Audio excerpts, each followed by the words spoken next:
నా యొక్క ప్రీతి తెలియజేస్తున్నాను. ಮತ್ತೊಂದು ಬಾರಿ ಈ ಅವಕಾಶವನ್ನು ಕೊಟ್ಟಂತ ದೇವರಿಗೆ ನಾನು ವಂದನಸ್ಥನು, ನಾನು ಋಣಸ್ಥನಾಗಿದ್ದೇನೆ. మరి యొక్క పర్యాయం దేవుడిచ్చిన సమయానికి ఎంతైనా నేను ಋಣస్థుడిగాను వందనస్థుడిగాను ఉన్నాను.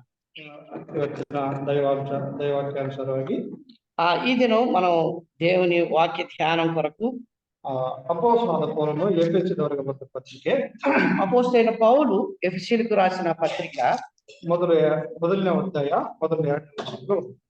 మొదటి అధ్యాయం మొదటి 2 వచనాలు మనం చదువుతాం. ఎఫెసీయులకు రాసిన పత్రిక మొదటి అధ్యాయం మొదటి 2 వచనాలు. Ephesians chapter 1 first 2 versus. దేవుని చిత్తం వలన క్రీస్తు యేసు అపోస్తలుడైన పౌలు ఎఫెసులో ఉన్న పరిశుద్ధులను క్రీస్తు యేసునందు విశ్వాసులైన వారికి శుభాన్ని చెప్పి రాయినది. మన తండ్రి అయిన దేవుని నుండి ప్రభు అయిన యేసు క్రీస్తు నుండి మీకు కృపయు సమాధానమును కలుగునుగాక. దయవిಟ್ಟು కన్నడలో ಯಾರಾದರೂ ಸಹಾಯ ಮಾಡಿ. ఎవరైనా దయచేసి కన్నడలో చదవండి.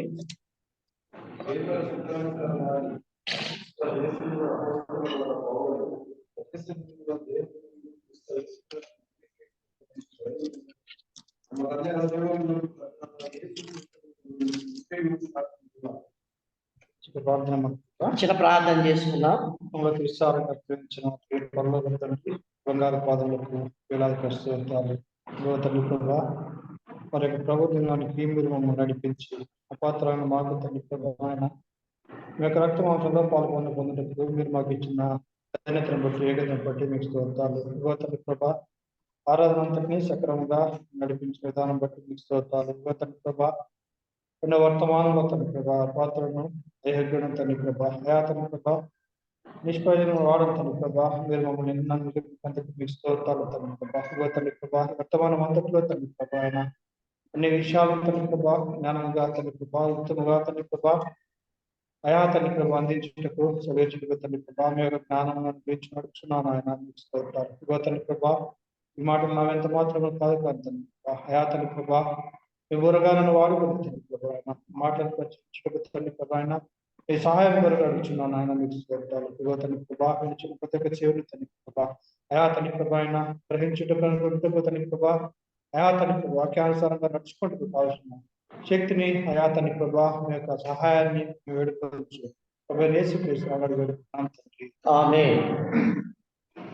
మరి మొదటి బారి వచ్చిన మరి యొక్క పర్యాయం మనం ఈ వచనాలు ಚದುವುకున్నాం. ದೇವರ ಚಿತ್ತಾನುಸಾರವಾಗಿ ಕ್ರಿಸ್ತ ಯೇಸುವಿನ ಅಪೊಸ್ತಲನಾದ ಪೌಲನು ಎಫೆಸದಲ್ಲಿರುವ ದೇವಜನರಿಗೂ ಕ್ರಿಸ್ತ ಯೇಸುವಿನಲ್ಲಿ ನಂಬಿಕೆ ಇಟ್ಟಿರುವವರಿಗೂ ಬರೆಯುವುದೇನೆಂದರೆ, ನಮ್ಮ ತಂದೆಯಾದ ದೇವರಿಂದಲೂ ಕರ್ತನಾದ ಯೇಸು ಕ್ರಿಸ್ತನಿಂದಲೂ ನಿಮಗೆ ಕೃಪೆಯೂ ಶಾಂತಿಯೂ ಆಗಲಿ. ಈ ವಚನವನ್ನು ಎಫೆಸದವರಿಗೆ ಅಪೊಸ್ತಲನಾದ ಪೌಲನು ಬರೆಯುತ್ತಾ ಇದ್ದಾನೆ. ఈ మాటలు ఎఫెసులో ఉన్నటువంటి సంఘానికి అపోస్తలుడైన పౌలు రాస్తూ ఉన్నాడు. ఈ ಒಂದು పత్రిಕೆ ಒಂದು విశేషವಾದಂತ పత్రిಕೆ ಆಗಿದೆ. ఈ పత్రిక మనం చూసినట్లయితే విశేషమైన పత్రిక కనబడుతుంది. 3ನೇ ಅಧ್ಯಾಯದಲ್ಲಿ ನಾವು ನೋಡ್ಕೋಬಹುದು. 3వ అధ్యాయంలో మనం చూడొచ్చు. ರೋಮಾಪುರದಲ್ಲಿ ಒಂದು ಸೆರೆಯಿಂದ ಈ ಒಂದು ಪತ್ರಿಕೆಯನ್ನು ಪೌಲನು ಬರೆಯುತ್ತಾ ಇದ್ದಾನೆ. రోమా చెరసాలలో ఉండి ఈ పత్రికను పౌలు రాస్తూ ఉన్నాడు. ಮೊದಲು 2ನೇ ಅಧ್ಯಾಯಗಳು ನಾವು ನೋಡ್ಕೊಂಡ್ರೆ మొదటి 2 అధ్యాయాలు మనం చూసినట్లయితే ಆ ಒಂದು ಎಲ್ಲ ಸಭೆಗಳು ಆ ಒಂದು ವಿಶ್ವಾಸಿಗಳು ಅವರ ಮುಂದಿನ ಸ್ಥಿತಿ ಏನಾಗಿದೋ ಅಂತ ತೋರಿಸ್ತಾ ಇದ್ದಾನೆ. విశ్వాసుల యొక్క పూర్వ స్థితిని జ్ఞాపకం చేస్తూ ఆ అధ్యాయాలు రాస్తూ ఉన్నాడు. ಅದೇ ರೀತಿಯಾಗಿ ಯಾವ ರೀತಿಯಾಗಿ ರಕ್ಷಣೆ ಹೊಂದಿದ್ದೇವೆ, ಯಾವ ರೀತಿಯಾಗಿ ಕರೆಯಲ್ಪಟ್ಟಿದ್ದೇವೆ ಆ ಒಂದು ಸ್ಥಿತಿಯನ್ನು ತೋರಿಸ್ತಾ ಇದ್ದಾನೆ. ఏ విధంగా వారు పిలువబడ్డారు, ఏ విధంగా వారు రక్షింపబడ్డారు ఆ 2 అధ్యాయాల్లో మనం చూస్తున్నాం. 4ನೇ ಅಧ್ಯಾಯಗಳಿಂದ ನಾವು ಗಮನಿಸಿಕೊಂಡ್ರೆ 4వ అధ్యాయం నుంచి మనం చూసినట్టు ರಕ್ಷಣಾ ಹೊಂದಿದ ನಂತರ, రక్షణ పొందిన తర్వాత, ವಿಶ್ವಾಸವನ್ನು ಹೊಂದಿದ ನಂತರ విశ్వాసం పొంది ఆ విశ్వాసంలో వారు ఎదుగుతూ ఉండగా ವಿಶ್ವಾಸಿಗಳು ಯಾವ ರೀತಿಯಾಗಿ ಇರಬೇಕೆಂದು ಸ್ಥಿತಿಗಳನ್ನು ಆ ಒಂದು ವಿಷಯವನ್ನು ತೋರಿಸ್ತಾ ಇದ್ದಾನೆ. విశ్వాసులు ఏ విధంగా ఎదగాలో వాటి విషయాలు రాస్తూ ఉన్నారు. ಇದು ಎಫೆಸದವರಿಗೆ ಮಾತ್ರವೇ ಈ ಒಂದು ಪತ್ರಿಕೆಯನ್ನು ಬರೀತಾ ಇಲ್ಲ. ఎఫెసీలో ఉన్నటువంటి సంఘానికి మాత్రమే ఈ మాటలు రాయడం లేదు. ಇವತ್ತಿನ ಕಾಲದಲ್ಲಿ ಇದ್ದಂತ ಎಲ್ಲಾ ಸಭೆಗಳಿಗೂ ಸಹ ಈ ಒಂದು ಪತ್ರಿಕೆಯನ್ನು ಬರೀತಾ ಇದ್ದಾರೆ. ఈనాడు ఉన్నటువంటి సంఘాలలో ఉన్నటువంటి సంఘాలకు కూడా ఈ పత్రిక అన్వయిస్తుందని మనం చూస్తాం. ಇದು 5ನೇ ಅಧ್ಯಾಯದಲ್ಲಿ ನಾವು ನೋಡಬಹುದು. 5వ అధ్యాయం మనం చూడొచ్చు. ವಿಶ್ವಾಸಿಗರು ಯಾವ ರೀತಿಯಾಗಿರ್ಬೇಕು, విశ్వాసం ఏ విధంగా ఉండాలి, ಒಬ್ಬರನ್ನೊಬ್ಬರು ಕ್ಷಮಿಸಬೇಕು, ఒకరినొకరు క్షమించుకోవాలి, ಒಬ್ಬರನ್ನೊಬ್ಬರ ಮೇಲೆ ಪ್ರೀತಿಯನ್ನು ತೋರಿಸಬೇಕು. ఒకరి మీద ఒకరు ప్రేమ చూపించాలి. ಈ ಒಂದು ವಿಚಾರಗಳನ್ನು, ಈ ಒಂದು ವಿಷಯಗಳನ್ನು ತಿಳಿಸ್ತಾ ಬರೀತಾ ಇದ್ದಾನೆ. ఈ విషయాలు తెలుస్తూ రాస్తూ ఉన్నాడు. ಅದೇ ರೀತಿಯಾಗಿ 5ನೇ ಅಧ್ಯಾಯದಲ್ಲಿ ನಾವು 2ನೇ ಭಾಗವನ್ನು ನಾವು ನೋಡ್ಕೊಂಡ್ರೆ, 5వ అధ్యాయం 2వ భాగంలో మనం చూసినట్లయితే ಯಜಮಾನರು ತಮ್ಮ ಒಂದು ಒಟ್ಟಿಗೆ ಯಾವ ರೀತಿಯಾಗಿ ಇರಬೇಕು ಬರೀತಾ ಇದ್ದಾನೆ. దాసులు తమ యజమానుల ఏ విధంగా ఉండాలో రాస్తూ ఉన్నారు. ಮನೆ ಯಜಮಾನ ఆ ఇంటి యజమానుడు ತನ್ನ ಒಂದು ಹೆಂಡತಿಯೊಟ್ಟಿಗೆ ಯಾವ ರೀತಿಯಾಗಿ ಇರ್ಬೇಕು ಬರೀತಾ ಇದ್ದಾನೆ. తన భార్య పట్ల ఏ విధంగా ఉండాలో రాస్తున్నాడు. ಅದೇ ರೀತಿಯಾಗಿ ಆ ಹೆಂಡತಿ ತನ್ನ ಯಜಮಾನನೊಟ್ಟಿಗೆ ಯಾವ ರೀತಿಯಾಗಿ ಇರ್ಬೇಕು ಬರೀತಾ ಇದ್ದಾನೆ. అలా అంత మాత్రమే కాకుండా ఇదిగో ఆ భార్య అయినటువంటి తన యజమానుల ఏ విధంగా ఉండాలో రాస్తున్నాడు. ಅದೇ ಮುಂದಿನ ಅಧ್ಯಾಯ ನೋಡ್ಕೊಂಡ್ರೆ, అలాగే ముందుగా మనం దాని ముందున్న అధ్యాయంలో ತಂದೆ ತಾಯಿಯರು ಮಕ್ಕಳ ಒಟ್ಟಿಗೆ ಯಾವ ರೀತಿಯಾಗಿ ಇರ್ಬೇಕು, అంత మాత్రమే తల్లిదండ్రులు పిల్లల ఏ విధంగా ఉండాలి, ಆ ಒಂದು ಮಕ್ಕಳು ತಂದೆ ತಾಯಿಯ ಜೊತೆ ಯಾವ ರೀತಿಯಾಗಿ ಅವ್ರು ಇರಬೇಕು, ಆ ಒಂದು ಎಲ್ಲಾ ವಿಷಯಗಳನ್ನು ಎಲ್ಲಾ ಸಭೆಗಳಿಗೆ ಬರೀತಾ ಇದ್ದಾನೆ. ఆ పిల్లలు తల్లిదండ్రులకు ఏ విధంగా అధీనులై ఉండాలో ఆ అన్ని సంఘాలకి మాటలు రాస్తూ ఉన్నాడు. ಈ ಒಂದು ಪತ್ರಿಕೆಯ ಒಂದು ವಿಚಾರವನ್ನು ನಾವು ನೋಡ್ಕೊಂಡ್ರೆ, ఈ పత్రిక యొక్క ఉద్దేశాన్ని మనం చూసినట్టు ಈ ವಾಕ್ಯದ ಅಂಶ ನಾವು ನೋಡ್ಕೊಂಡ್ರೆ, ఈ దినం మన వాక్య అంశంలో మనం ಈ చూసినట్లయితే ಪತ್ರಿಕೆ ಎಲ್ಲದರಲ್ಲಿ ಏನನ್ನು ಬರ್ದಿದ್ದಾನೋ ಅದು ವಾಕ್ಯ ಧ್ಯಾನಾಂಶ ಅಲ್ಲ. ఈ పత్రికలో ఏమేమి రాశాడో అవన్నీ మన ధ్యానం కాదు. కానీ ಮೊದಲನೇ ವಚನ ನಾವು ನೋಡ್ಕೊಂಡ್ರೆ, మొదటి వచనంలో మనం చూసినట్లయితే ಮೊದಲನೇ ವಚನವನ್ನು ಓದ್ರಿ. దేవుని చిత్తం వలన క్రీస్తు యేసు అపోస్తలుడైన పౌలు ఎఫెసులో ఉన్న పరిశుద్ధులకును క్రీస్తు యేసునందు విశ్వాసులైన వారికి ಶುಭಮನಿ చెప్పి వ్రాయినది. ಈ ಒಂದು ವಚನದಲ್ಲಿ ಮೊದಲನೇ ಭಾಗ ದೇವರ ಚಿತ್ತಾನುಸಾರವಾಗಿ ಕ್ರಿಸ್ತ ಯೇಸುವಿನ ಅಪೊಸ್ತಲನಾದ ಪೌಲನು ಎಂಬ ಭಾಗವನ್ನು ಮಾತ್ರ ನಾವು ನೋಡಿಕೊಳ್ಳುವ. మొదటి భాగంలో మనం చూస్తే దేవుని చిత్తం వలన క్రీస్తు యేసు అపోస్తలుడైన పౌలు అనే భాగాన్ని మనం చూసినట్టు ಈ ಒಂದು ಪೌಲನು ಹೇಳ್ತಾ ಇದ್ದಾನೆ, పౌలు చెప్తున్నాడు, ನಾನು ದೇವರ ಚಿತ್ತಾನುಸಾರವಾಗಿ ಅಪೊಸ್ತಲನಾಗಿದ್ದೇನೆ ಎಂದು. దేవుని చిత్తం వలన నేను అపోస్తులుగా పిలువబడ్డాను, ఏర్పాటు చేయబడ్డానని చెప్తున్నాడు. ಮನುಷ್ಯರ ಕೈಯಿಂದ ಮನುಷ್ಯರಿಂದ ನಾನು ಅಪೊಸ್ತಲನಾದವನು ಆಗಲಿಲ್ಲ. మనుషుడు చేత నేను అపోస్తులుగా చేయబడలేదు. ಮನುಷ್ಯರ ಯೋಜನೆಯಲ್ಲಿ ನಾನು ಅಪೊಸ್ತಲನಾದವನು ಆಗಲಿಲ್ಲ. మనుషుల యొక్క ఆలోచన బట్టి నేను అపోస్తులుగా చేయబడలేదు. ಆದ್ರೆ ದೇವರ ಚಿತ್ತಾನುಸಾರವಾಗಿ ನಾನು ಅಪೊಸ್ತಲನವನು ಆಗಿದ್ದೇನೆ ಎಂದು. దేవుని చిత్తం వలన నేను అపోస్తులుగా చేయబడ్డాను. ದೇವರ ಚಿತ್ತಾನುಸಾರವಾಗಿ ಅಪೊಸ್ತಲನವನು ಆಗಿರುವುದಂದ್ರೆ, దేవుని చిత్తం వలన అపోస్తులుగా చేయబడ్డాను. ಆ ಒಂದು ಪೌಲನನ್ನು ಅಪೊಸ್ತಲನಾಗಿ ಮಾಡಿದ್ದು ದೇವರೇ ಎಂದು ನಾವು ತಿಳ್ಕೊಳ್ಬೇಕಾಗಿದೆ. దాని యొక్క అర్థం ఏంటంటే అపోస్తులుగా చేయబడింది దేవుడే అని మనం చూస్తాం. ದೇವರ ಶಿಷ್ಯರಲ್ಲಿ 12 ಜನನ್ನು ಅಪೊಸ್ತಲನಾಗಿ ದೇವರು ಮಾಡಿದ್ದಾನೆ. యేసు ప్రభువు 12 మందిని తన శిష్యుడిగా అపోస్తులుగా చేయబడ్డాడు. ಅದರಲ್ಲಿ ಒಬ್ಬನು ಕ್ರಿಸ್ತನನ್ನು ಮಾರಿಬಿಟ್ಟು ದೇವರಿಗೆ ದ್ರೋಹ ಮಾಡಿ ಆ ಒಂದು ಅಪೊಸ್ತಲತನವನ್ನು ಕಳೆದುಕೊಂಡಿದ್ದಾನೆ. వారిలో ఒకడు యేసు ప్రభువుని అభివేసి ద్రోహి అయ్యాడని మనం చూస్తున్నాం. ಮಿಕ್ಕಿದ ಎಲ್ಲಾ ಶಿಷ್ಯರು ಸೇರಿ ಮತ್ತಾಯನು ತಿರುಗಿ ಮತ್ತೊಂದು ಶಿಷ್ಯನಾಗಿ ಅವರು ಮಾರ್ಚಿದ್ದಾರೆ. అయితే ఆ 12 మందిని పూడ్చడానికి మత్తయి అనే ఒకతని చేర్చుకున్నారు. ಇದರಲ್ಲಿ ದೇವರ ಚಿತ್ತವೋ ಇದೆಯೋ ಇಲ್ವೋ ನಮ್ಗೆ ಗೊತ್ತಿಲ್ಲ. దీంట్లో దేవుని యొక్క చిత్తం ఉందో లేదో మనకు తెలియదు. ಇಲ್ಲಿ ಆ ಒಂದು ಸಂಖ್ಯೆಯನ್ನು ಪೂರೈಸಕ್ಕೆ ಈ ಒಂದು ವಚನವನ್ನು ನಾವು ಓದಬಹುದು. ఆ సంఖ్యాన్ని పూర్తి చేయడానికి ఈ వచనాన్ని మనం చూస్తాం. 1ನೇ ವಚನ ನಾವು ಸರಿಯಾಗಿ ನಾವು ಓದಿದ್ರೆ, ఈ వచనాన్ని మనం బాగా చదివినట్లయితే ದೇವರ ಚಿತ್ತಾನುಸಾರವಾಗಿ ನಾನು ಅಪೊಸ್ತಲದವನು ಆಗಿದ್ದೇನೆ ಎಂದು. దేవుని చిత్తం వల్ల నేను అపోస్తలుడుగా పిలువబడ్డాను, చేయబడ్డాను అంటున్నాడు. ದೇವರ ಚಿತ್ತಾನುಸಾರವಾಗಿ ನಾನು ಕರೆಯಲ್ಪಟ್ಟಿದ್ದೇನೆ ಅಂತ ಹೇಳ್ತಾ ಇದ್ದಾನೆ. దేవుని చిత్తం వల్ల నేను పిలువబడ్డాను అని అంటున్నాడు. ದೇವರ ಒಂದು ಉದ್ದೇಶವನ್ನು ಪೂರೈಸೋದಕ್ಕೆ ನಾನು ಬಂದಿದ್ದೇನೆ ಅಂತ ಹೇಳ್ತಾ ಇದ್ದಾನೆ. దేవుని యొక్క చిత్తాన్ని నేను పూర్తి చేయడానికి వచ్చానని చెప్తున్నాడు. ದೇವರ ಒಂದು ಉದ್ದೇಶ ನನ್ನಲ್ಲಿ ಏನಿದೆಯೋ, ದೇವರ ಒಂದು ಕೆಲಸ ಏನ್ ಮಾಡಬೇಕು ಆ ಒಂದು ವಿಚಾರವನ್ನು ಸಂಪೂರ್ತಿಯಾಗಿ ಅದು ಪೂರೈಸೋದಕ್ಕೆ ನಾನು ಬಂದಿದ್ದೇನೆ ಅಂತ ಹೇಳ್ತಾ ಇದ್ದಾನೆ. దేవుని చిత్తం నా ఎడల ఏం చేయాలని దేవుడు ఆశపడుతూ ఉన్నాడు, దాన్ని చేయడానికి నేను వచ్చాను అని పౌలు చెప్తున్నాడు. ಈ ಒಂದು ಪೌಲನು ಮನುಷ್ಯರಿಂದ ಅಪೊಸ್ತಲನವನು ಅವನು ಆಗಿದ್ದಲ್ಲ. కాబట్టి ఈ పౌలు మనుషుల వల్ల అపోస్తులుగా చేయబడలేదు. ಅದೇ ರೀತಿಯಾಗಿ ನಮ್ಮನ್ನು ವಿಚಾರವಾಗಿ ನಾವು ಎನಿಸಿದರೆ, కాబట్టి మనం కూడా ఒకసారి ಆಲೋಚನೆ చేసినట్లయితే ಇదో ಈ ರೀತಿಯಾಗಿ ದೇವರ ಸನ್ನಿಧಿಯಲ್ಲಿ ವಿಶೇಷವಾಗಿ ಪ್ರತ್ಯೇಕವಾಗಿ ನಾವಿಲ್ಲಿ ಕುಳಿತಿದ್ದೇವೆ ಅಂದ್ರೆ కాబట్టి దేవుని యొక్క సన్నిధిలో ప్రత్యేకంగా మనం చేరవచ్చామంటే ಇదో ಇದು ಮನುಷ್ಯರ ಉದ್ದೇಶದಿಂದ ಆದಂತ ಕಾರ್ಯ ಅಲ್ಲ. ఇది మనుషుల యొక్క ఉద్దేశం ప్రకారం చేయబడింది ಇదో కాదు. ಮನುಷ್ಯರ ಒಂದು ಯೋಜನೆಗಳ ಪ್ರಕಾರ ಆದಂತ ಒಂದು ಸ್ಥಿತಿ ಸಿಕ್ಕಿದಂತ ಒಂದು ಸ್ಥಿತಿ ಅಲ್ಲ. మనుషుల యొక్క ఆలోచన బట్టి జరిగింది కాదు. ಇదో ನಮ್ಮನ್ನೆಲ್ಲರನ್ನು ಸಹ ಇಲ್ಲಿ ಕೂರಿಸಿದ್ದಾನಂದ್ರೆ మనందరినీ కూడా ఇక్కడ కూర్చోబెట్టాడు. ಇದು ದೇವರ ಚಿತ್ತಾನುಸಾರವಾಗಿ ಆದಂತ ಒಂದು ಯೋಜನೆ ಆಗಿದೆ. దేవుని యొక్క చిత్తానుసారంగా చేయబడింది అని మనం గ్రహించాలి. ಈ ಒಂದು ಸ್ಥಿತಿ ಈ ಒಂದು ಚಿತ್ತಾನುಸಾರ ದೇವರಿಂದ ಆಗಲಿಲ್ಲ ಅಂದ್ರೆ ఇది ఇలాగా మనం చేరి రావడం దేవుని చిత్త ప్రకారం కానట్లయితే ನಮ್ಮ ಒಂದು ಸ್ಥಿತಿ ಏನಾಗಿರಬೇಕು, మన యొక్క స్థಿತಿ ఏమై ఉంటది ಈ ಲೋಕದಲ್ಲಿ ನಾವು ಇರ್ತಾ ಇದ್ದೇವೆ, ఈ లోకంలో మనం ఉండేవాళ్ళని ಆ ಒಂದು ಪಾಪ ಕೂಪದಲ್ಲಿ ಬೀಳ್ತಾ ಇದ್ದೇವೆ, ఆ పాప కూపంలో మనం ఉండేటువంటి వారిని ಅದೇ ರೀತಿಯಾಗಿ ಆ ಒಂದು ಪಾಪದಿಂದ ಮರಣ ಎಂಬ ಸ್ಥಳಕ್ಕೆ ನಾವು ಹೋಗ್ತಾ ಇದ್ದೇವೆ. ఆ పాపంలో వచ్చే జీతం మరణానికి పాత్రమై ఆ స్థితిలోకి వెళ్ళేటువంటి వారు.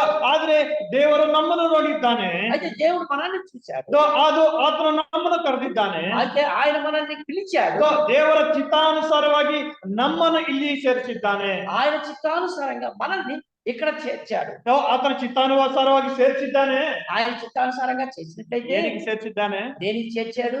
ಆತನ ಚಿತ್ತವನ್ನು ಆತನ ಅಭೀಷ್ಟವನ್ನು ಪೂರೈಸೋದಕ್ಕೆ ನೆರವೇರಿಸೋದಕ್ಕೆ ನಮ್ಮನ್ನು ಇಲ್ಲಿ ಸೇರಿಸಿದ್ದಾನೆ.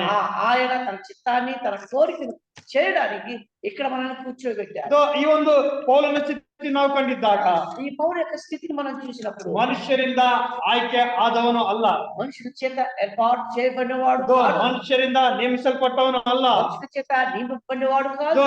ಆತನು ದೇವರ ಅದು ಪೌಲನನ್ನು ಅಪೋಸ್ತಲನಾಗಿ ಮಾರ್ಚುವುದು ಆ ಒಂದು ಮಾಡುವುದು ದೇವರ ಚಿತ್ತ ಆಗಿದೆ. కాబట్టి అపోస్తలులుగా పౌలు అపోస్తలులుగా చేయబడ్డానికి దేవుని యొక్క కార్యం దేవుని యొక్క చిత్తమైందని మనం గ్రహిస్తున్నాం. ಅಪೋಸ್ತಲನಾಗುವುದಂದ್ರೆ ಅದು ಅಪೋಸ್ತಲನಾಗಿ ಕರೆಸಿಕೊಳ್ಳುವುದು ಆಗುವುದು ಅದು ತುಂಬಾ ಸುಲಭವೇ. కాబట్టి అపోస్తలుగా పిలుచుకోవడం ఎవరో ఒకరు కూర్చోబెట్టది చాలా సులభమే. ಅಪೋಸ್ತಲನಾಗಿ ಆ ಒಂದು ಸಭೆಯಲ್ಲಿ ಸಭೆಗೆ ಕರೆಯಲ್ಪಡುವುದು ತುಂಬಾ ಸರಳವೇ. కాబట్టి అపోస్తలుగా పిలువబడ్డ సంఘంలో చాలా సరళమైందే. ಅದೇ ಆದ್ರೆ ಅಪೋಸ್ತಲನಾಗಿ ಇರುವುದು ಅದು ತುಂಬಾ ಕಷ್ಟವಾದಂತ ಕಾರ್ಯ ಆಗಿದೆ, ಆ ಒಂದು ಜೀವನ ಆಗಿದೆ. అంటే అపోస్తలుగా నిలవబడి పనిచేయడం ఎంత కష్టకరమైన పనో అనేది మనం చూస్తాం. ಅಪೋಸ್ತಲನಾಗಿ ಬಾಳುವುದು ತುಂಬಾ ಕಷ್ಟ ಅಂತ ನಾವು ನೋಡಬಹುದು. కాబట్టి అపోస్తలుగా నిలవబడి పనిచేయడం అనేది ఎంత కష్టకరమైందో మనం చూడాలి. ಅಪೋಸ್ತಲ ಅಂದ್ರೆ ಅದು ಒಳ್ಳೆ ಘನ ಮಾನ ಮಹಿಮೆ ಹೆಸರುಗಳು ಸಿಗ್ತಾವಂತ ನಾವು ಅನ್ಕೋತಾ ಇರ್ಬೋದು.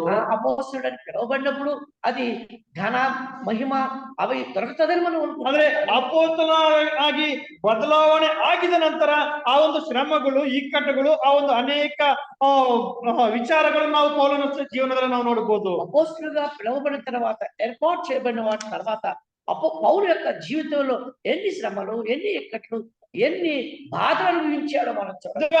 ಆದ್ರೂ ಸಹ ಆ ಪೌಲನು ಅಪೋಸ್ತಲನಾಗಿ ಇರುವುದಕ್ಕೂ ಆ ಒಂದು ಆ ರೀತಿಯಾಗಿ ತನ್ನ ಒಂದು ಜೀವನ ಬಾಳುವುದಕ್ಕೂ ಆತನು ಸಿದ್ಧನಾಗಿದ್ದಾನೆ. కాబట్టి ఎన్ని కష్టాలు వచ్చినప్పటికీ శ్రమలు వచ్చినప్పటికీ అపోస్తలుగా ఉండడానికి ఆయన నిశ్చయించుకున్నాడు అనేది చూస్తున్నాం. ಆ ಒಂದು ದೇವರ ಚಿತ್ತ ತನ್ನ ಜೀವನದಲ್ಲಿ ಏನಿದೆಯೋ ಅದನ್ನು ಸಂಪೂರ್ಣವಾಗಿ ನೆರವೇರಿಸುವುದಕ್ಕೆ ಮಾಡೋದಕ್ಕೆ ಈ ಒಂದು ಪೌಲನು ಸಿದ್ಧನಾಗಿದ್ದಾನೆ. కాబట్టి దేవుని యొక్క చిత్తము తన యొక్క జీవితంలో చేయడానికి సంపూర్ణంగా అతను తను తాను అప్పగించుకున్నవాడు.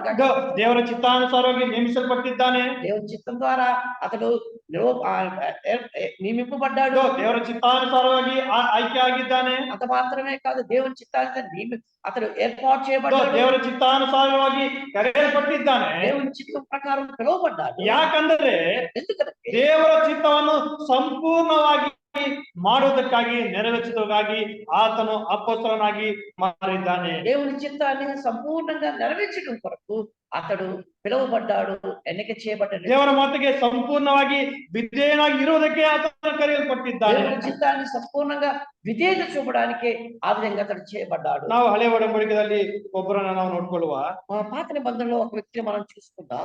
ಮೊದಲನೇ ಸಮುವೇಲ ಗ್ರಂಥ సమూయేలు మొదటి గ్రంథం 15ನೇ ಅಧ್ಯಾಯ 15వ అధ్యాయం 15ನೇ ಅಧ್ಯಾಯ ಮೊದಲನೇ ವಚನ ಓದ್ರಿ. 15వ అధ్యాయం మొదటి వచనం దయచేసి ఎవరైనా చదవండి.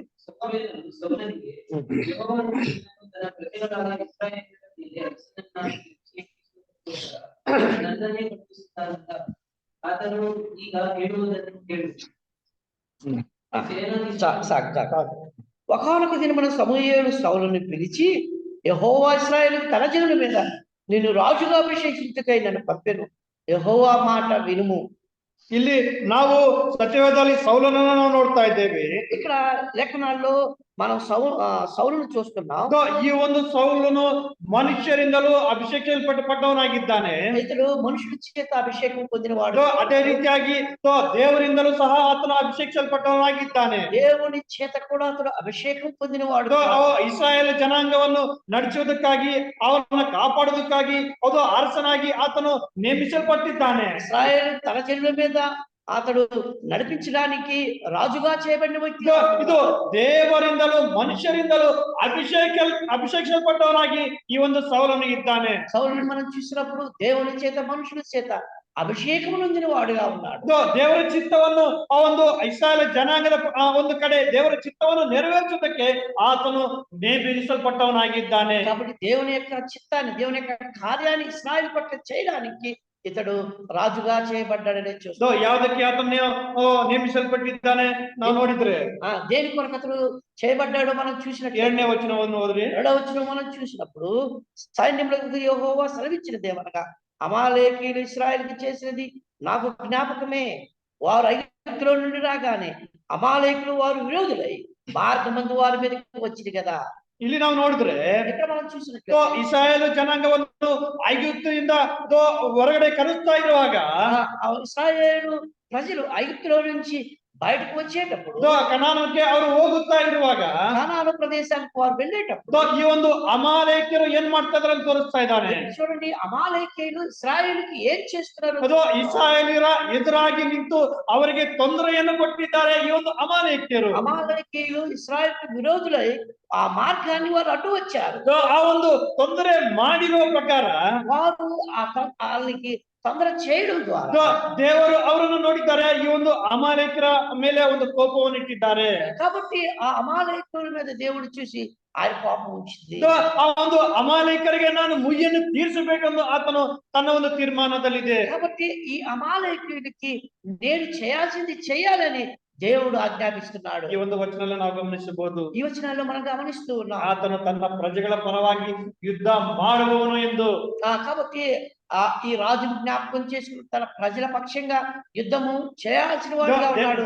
ದೇವರ ವಿಷಯದಲ್ಲಿ ನಾವು ನೋಡಿದ್ದಾಗ దేవుని విషయంలో చూసినప్పుడు ತನ್ನ ಜನಾಂಗಕ್ಕೆ ವಿರೋಧವಾಗಿ ಯಾರು ನಿಲ್ತಾರೋ, తన ప్రజలకి విరోధంగా ఎవరైతే నిలబడి ఉన్నారో ಅವರ ಕಡೆ ಆತನು ನಿಂತು ಅವರ ಪಕ್ಷವಾಗಿ ಯುದ್ಧ ಮಾಡುವನು ಆತನೆಂದು ನಾವು ಇಲ್ಲಿ ಈ ಒಂದು ವಾಕ್ಯಗಳ ಪ್ರಕಾರ ನಾವು ತಿಳಿಯಬಹುದು. కాబట్టి తన ప్రజలంగా నిలువబడి యుద్ధము చేయాల్సినటువంటి ఒక వ్యక్తి కావాల్సి వచ్చింది. ఇక్కడ మనం చూస్తాం, ನಮ್ಮ ಕಡೆ ಆತನು ನಿಂತು ನಮ್ಮ ಕಡೆ ನಮ್ಮ ಪರವಾಗಿ ಯುದ್ಧ ಮಾಡುವನು ಆತನು ಆ ಒಂದು ದೇವರು ಯೆಹೋವನು ಆಗಿದ್ದಾನೆ. కాబట్టి మన పక్షంగా యుద్ధం చేయవాడు దేవుడైనటువంటి యెహోవా అని మనం చూస్తాం. ನಮ್ಮನ್ನು ಎಂದಿಗೂ ಸಹ ಆತನು ಕೈ ಬಿಡುವವನು ಅಲ್ಲ.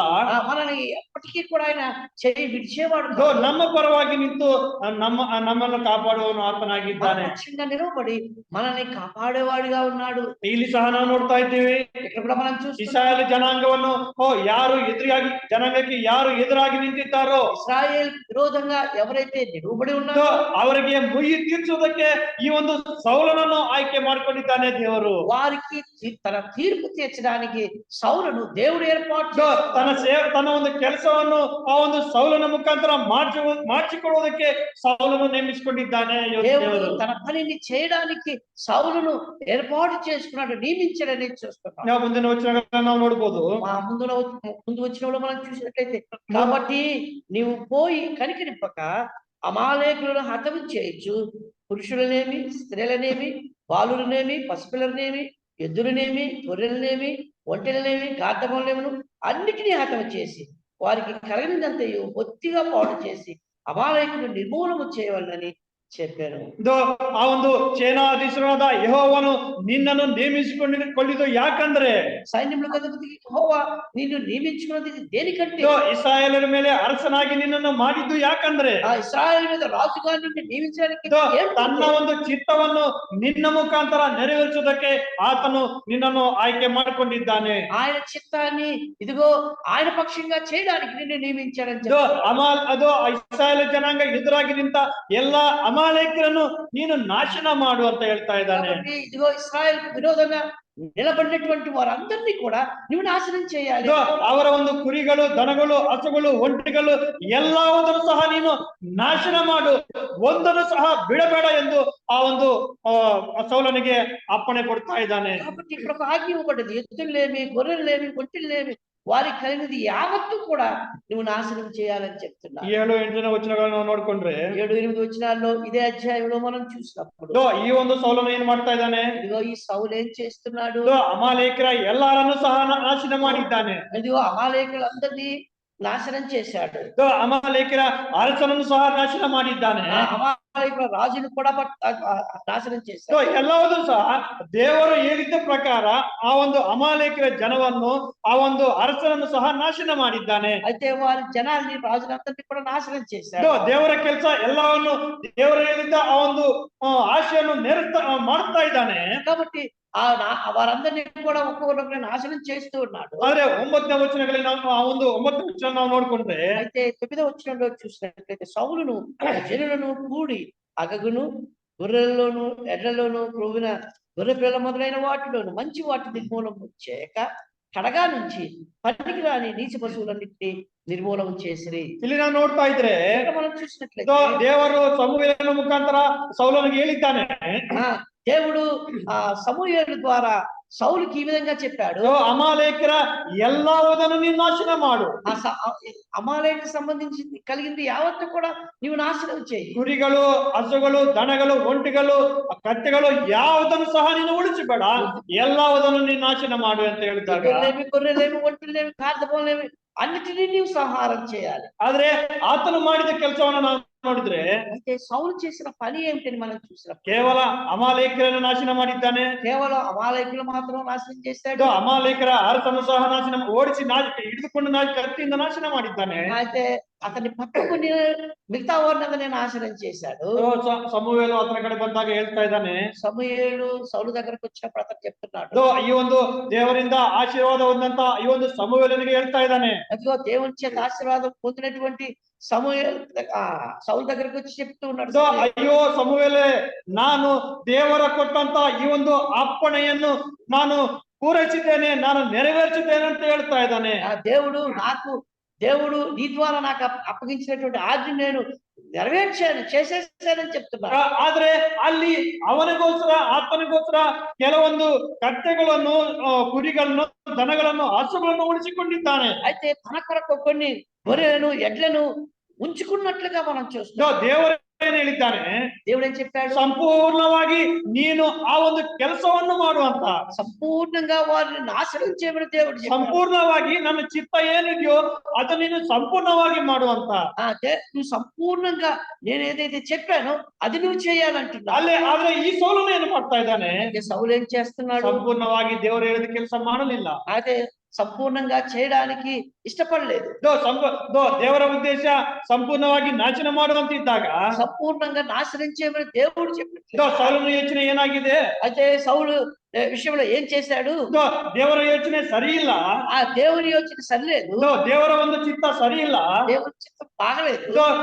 ಎಲ್ಲದನ್ನು ನಾಶನ ಮಾಡಿಬಿಟ್ರೆ అన్నిటిని కూడా నేను నాశనం చేసినట్లు ನಮಗೆ ಏನು ಉಳಿತಾವೆ ತಿನ್ನಕ್ಕೆ, నాకే ఉంటాయి మిగిలే తినేదానికి, ಉಳಿಯೋದಕ್ಕೆ ನಮಗೆ ಏನು ಇರ್ತಾವೆ ಅಂತ ಯೋಚನೆ ಮಾಡ್ತಾ ಇದ್ದಾನೆ. మిగిలే ఉంటాయి నాకు తినేదానికి. ಆದ್ರೂ ಸಹ ಬಂದು ಸಮೂವೇಲನು ಹತ್ರ ಬಂದಾಗ ಸಮೂವೇಲನಿಗೆ ಹೇಳ್ತಾ ಇದ್ದಾನೆ, ఆ సమూయేలు దగ్గరికి వచ్చినప్పుడు సమూయేలు చెప్తున్నాడు, ದೇವರು ಕೊಟ್ಟಂತ ಅಪ್ಪಣೆಯನ್ನು ನಾನು ಪೂರೈಸಿದ್ದೇನೆ ಎಂದು.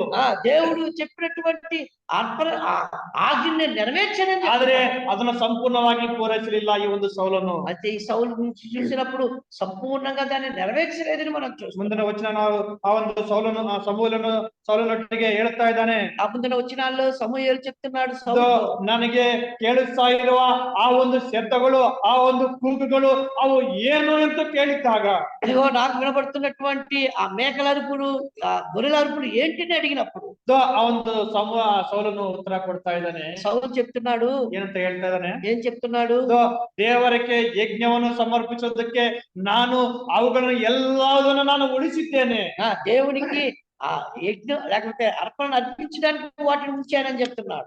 ದೇವರಿಗೆ ಆರಾಧನೆ ಮಾಡಲು, ದೇವರಿಗೆ ಹೋಮವನ್ನು ಮಾಡಲು, ದೇವರಿಗೆ ನೈವೇದ್ಯವನ್ನು ಮಾಡಲು ನಾನು ಅವುಗಳನ್ನ ಉಳಿಸಿದ್ದೇನೆ ಅಂತ ಹೇಳ್ತಾ ಇದ್ದಾನೆ. దేవునికి యజ్ఞం చేయడానికి, దేవుని అర్పణ చేయడానికి, నైవేద్యం చేయడానికి వాటిని నేను ఉంచుకున్నానని చెప్తున్నాను. ಆದ್ರೆ ದೇವರು ಏನ್ ಹೇಳ್ತಾ ಇದ್ದಾನೆ, అంటే దేవుడు ఏం చెప్తున్నాడు? ಅದೇ ವಚನ 15ನೇ ಅಧ್ಯಾಯ, అదే ఆ 15వ అధ్యాయంలో 22వ వచనం, అందుకు సమూయేలు తాను సెలవిచ్చిన ఆజ్ఞను ఒకడు గైకొనటం వలన యెహోవా సంతోషించినట్లు ఒకడు దహన బలులను అర్పించడం వలన ఆయన సంతోషించిన ఆలోచించుము. బలులు అర్పించడం కంటే ఆజ్ఞను గైకొనటే, పొట్టేళ్లకు అర్పించుకుంటే మాట వినుటయు శ్రేష్టము. ದೇವರು ಏನ್ ಹೇಳಿದ್ದಾನೆ, దేవుడు ఏం చెప్తున్నాడు? ಸಂಪೂರ್ಣವಾಗಿ ನನ್ನ ಒಂದು ಕೆಲಸ, ನನ್ನ ಒಂದು ಯೋಚನೆಯನ್ನು ನೀನು ಸಂಪೂರ್ಣ ಮಾಡು ಅಂತ ಹೇಳಿದ್ದಾಗ, దేవుడు నీవు సంపూర్ణంగా వాడిని నాశనం చేయని చెప్పాడు. ಅದರಲ್ಲಿ ತನಗೆ ಬೇಕಾಗಿರೋ ವಸ್ತುಗಳನ್ನು ಉಳಿಸಿಕೊಂಡು, ತನಗೆ ಬೇಕಾಗಿರೋ ಒಂದು ಪ್ರಾಣಿಗಳನ್ನು ಉಳಿಸಿಕೊಂಡು, తనకు కావలసినటువంటి జంతువుల్ని జీవంతో ఉంచుకొని ಆತನು ಸಮೂಹನ ಹತ್ರ ಹೇಳ್ತಾ ಇದ್ದಾನೆ, సమూహంతో చెప్తున్నాడు, ದೇವರಿಗೆ ಯಜ್ಞವನ್ನು ಸಮರ್ಪಿಸೋದಕ್ಕೆ ನಾನು ಅದನ್ನು ಇಟ್ಟಿದ್ದೇನೆ ಎಂದು. దేవునికి బలు అర్పించడానికి నేను వాటిని ఉండనిచ్చాను. ಆಗ ಸಮೂಹನ ಏನ್ ಹೇಳ್ತಾನೆ, సమూహేలు ఏం చెప్తున్నాడు? ನೀನು ಯಜ್ಞಗಳನ್ನು ಸಮರ್ಪಿಸೋದಕ್ಕಿಂತಲೂ, నీవు నీ యజ్ఞాలు ఆ దహన బలు అర్పించేదానికంటే ನೀನು ಆ ಒಂದು ಹೋಮಗಳನ್ನು ಮಾಡೋದಕ್ಕಿಂತಲೂ, నీవు ఆ క్రొవ్వు దాన్ని ಸಮರ್ಪಿಸಿದ దానికన్నా ಕೂಡ ನೀನು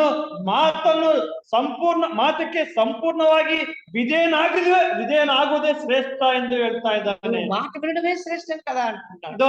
ನಾವು ದೇವರ ವಿಷಯದಲ್ಲಿ ನಾವು ಏನು ಮಾಡ್ತಾ ಇದ್ದೀವಿ? ನಾವು దేవుని విషయంలో ఏం చేస్తాం? ಸಂಪೂರ್ಣವಾಗಿ ನಾವು ವಿಧೇಯರಾಗಿ ನಾವು ನಿಲ್ತಾ ಇದ್ದೇವಾ? ಸಂಪೂರ್ಣంగా ఆయన మాట విధేయులై నిలుస్తున్నాము. ಸಂಪೂರ್ಣವಾಗಿ ಆತನು ನಮ್ಮ ಒಂದು ಜೀವನದಲ್ಲಿ ತನ್ನ ಒಂದು ಚಿತ್ತವನ್ನು, ನಮ್ಮ ಒಂದು ಜೀವನವನ್ನು ನಾವು ಪೂರೈಸ್ತಾ ಇದ್ದೀವಾ? ಸಂಪೂರ್ಣంగా ఆయన చిత్తాన్ని మన యొక్క జీవితంలో నెరవేరుస్తూ ఉన్నాం. ಇಲ್ಲಾಂದ್ರೆ ಈ ಸೌಲನ ಹಾಗೆ ಅರ್ಧ ನಾನು ದೇವರ ಹೇಳಿದ್ದಕ್ಕೆ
ಹಾಗಾದ್ರೆ ನಾವು ಆತನ ಚಿತ್ತವನ್ನು ಸಂಪೂರ್ಣವಾಗಿ ನಾವು ಪೂರೈಸ್ತಾ ಇದ್ದೀವಾ? అట్లయితే ఆయన చిత్తాన్ని మనం సంపూర్ణంగా చేస్తున్నామా?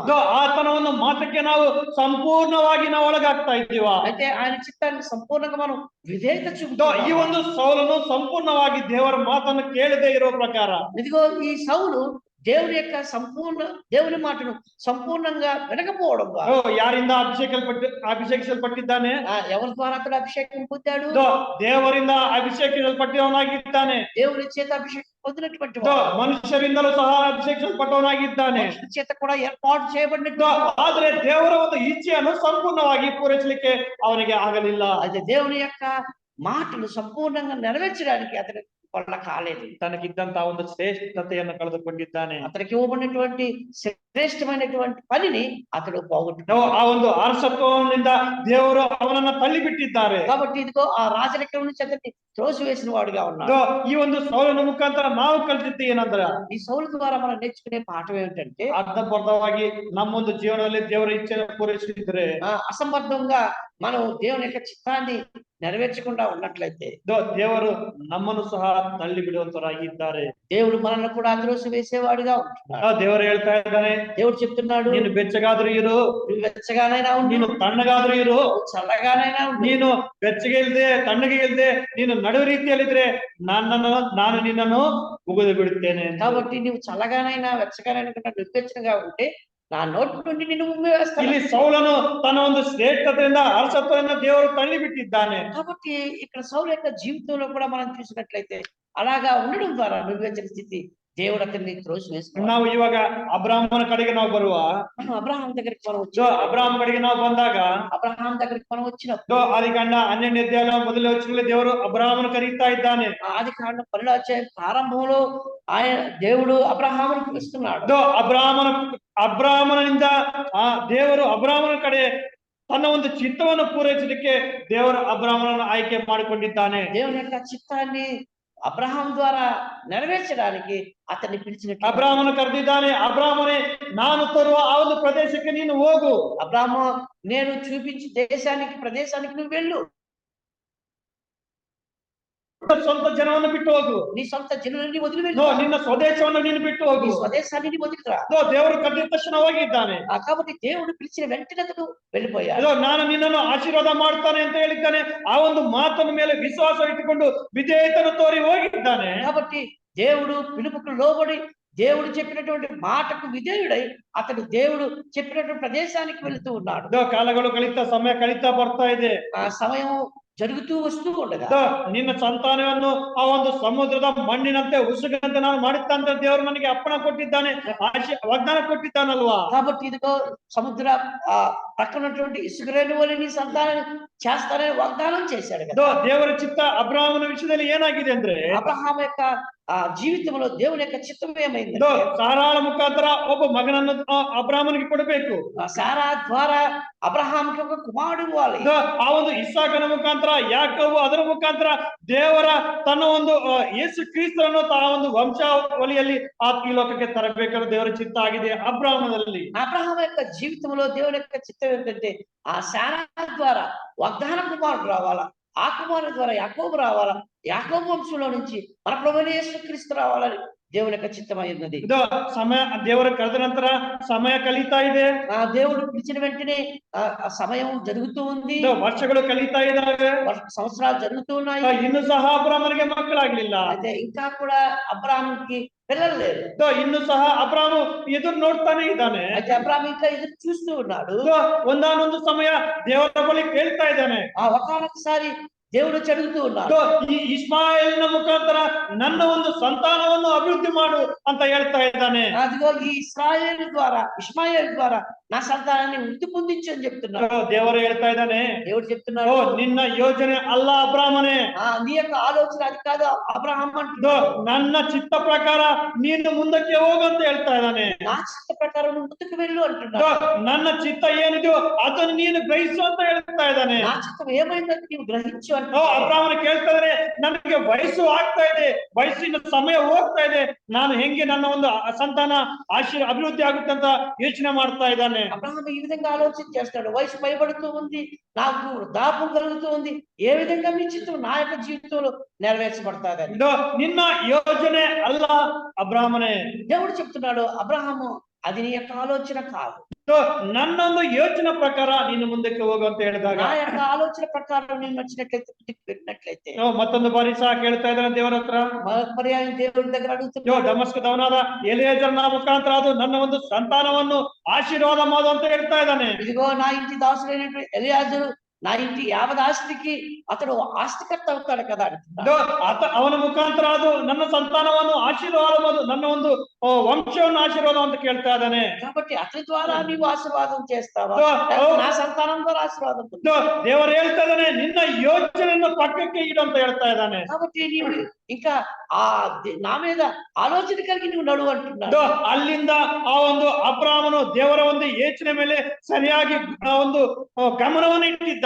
కాబట్టి దేవుడు ఏదైతే చెప్తున్నాడో ఆ మాటల మీద అబ్రహాము గమనాన్ని పెట్టాడు. ಅಲ್ಲಿಂದ ಮರು ಮಾತನ್ನು ಸಹ ದೇವರಿಗೆ ಎದುರು ಕೊಡ್ತಾ ಬಂದಿಲ್ಲ. ఆ తర్వాత అబ్రహాము దేవునికి ఎదురు తిరిగిన వాడు కాదు, మరి ಪ್ರತಿ ಒಂದು ವಿಷಯಕ್ಕೂ ದೇವರು ಹೇಳಿದಂತಾಗಿ ನಡ್ಕೊಂಡು ಬರ್ತಾ ಇದ್ದಾನೆ. ప్రతి విషయానికి దేవుడు చెప్పిన రీతిగా అతను నడుస్తూ ఉన్నాడు. ಸಾರಾಳ ಮುಖಾಂತರ ಇಸಾಕನನ್ನು ದೇವರು ಅಬ್ರಾಹ್ಮನಿಗೆ ಕೊಟ್ಟಿದ್ದಾನೆ. సారా ద్వారా ఇస్సాకుని దేవుడు ఇచ్చాడు అబ్రహాముకి.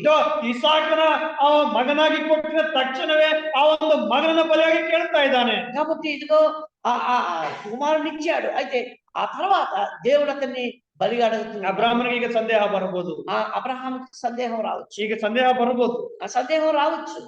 ನನಗೆ ಸಾರಾಳ ಮುಖಾಂತರ ನನ್ನ ಮಕ್ಕಳನ್ನು ಅಭಿವೃದ್ಧಿ ಮಾಡ್ತಾನೆ ಅಂತ ಹೇಳಿದ್ದಾನಲ್ವಾ. సారా ద్వారా నాకు ఆ కుమారుడిచ్చి వారి ద్వారా నాకు సంతానాభివృద్ధి చేస్తాడన్నాడు కదా. ಆದ್ರೆ ಕೊಟ್ಟಂತ ಈ ಮಗನನ್ನೇ ಇವಾಗೆ ಕೇಳ್ತಾ ಇದ್ದಾನಲ್ವಾ.